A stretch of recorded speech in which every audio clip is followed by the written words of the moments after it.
সবসময় মানুষের সাথে ভালো ব্যবহার করবি। আর ভাই ভালো আসসালামু ব্যবহার- আলাইকুম। এই ভাই এদিকে আও তো। কিছু ভাই কিছু বলবেন? ছোট ভাই তুমি এটা কি বললা? তুমি আরেকবার সালাম দাও তো।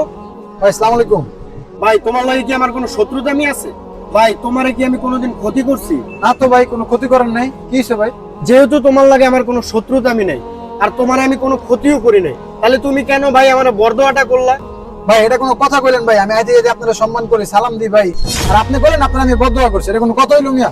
বরদোয়াটা কই করছো তাই না? এই যে তুমি আমার আইতে যাইতে কও আসসালামু আলাইকুম ভাই, এটার মানে হলো আপনার উপর গজব বর্ষিত হোক। এই আসসালামু আলাইকুম না কয়া তুমি যদি সহি শুদ্ধভাবে বলতা আসসালামু আলাইকুম ভাই, আর এটার মানে হলো আপনার উপর শান্তি বর্ষিত হোক। ভাই তুমি যে এরকম ওপেনে আমারে বরদোয়াটা করলা, আমি চাইলে কিন্তু তোমারে প্রহার করতে পারতাম, কিন্তু তা আমি করি নাই। আমি তোমারে ডাক দিছি এই কারণে, আমরা এই সমাজে চলতে গেলে আমাদেরকে অনেকে এইভাবে আসসালামু আলাইকুম সালাম দেয়। এইভাবে সালাম দেওয়াটা একদম ভুল, আর এই জিনিসটা বোঝানোর জন্যই আমি তোমারে ডাক দিছি। বয়স তো তোমার কম হয় নাই, এখনো সময় আছে, শুদ্ধ করে সালাম দেওয়াটা শিখো, না হয় তুমি দোয়া করতে গিয়া বদদোয়া করে দিবা। এই কথাটা আমি শুধু তোমার জন্য কইতাছি না, যারা সহি শুদ্ধ ভাবে সালাম দেয় না সবাইরই উদ্দেশ্য করে কথাটা কইতাছি। আর দর্শক, এই ভিডিওটা যদি আপনাদের ভালো লাগে তাহলে লাইক কমেন্ট সাবস্ক্রাইব করে আমাদের পাশে থাকবেন। ধন্যবাদ।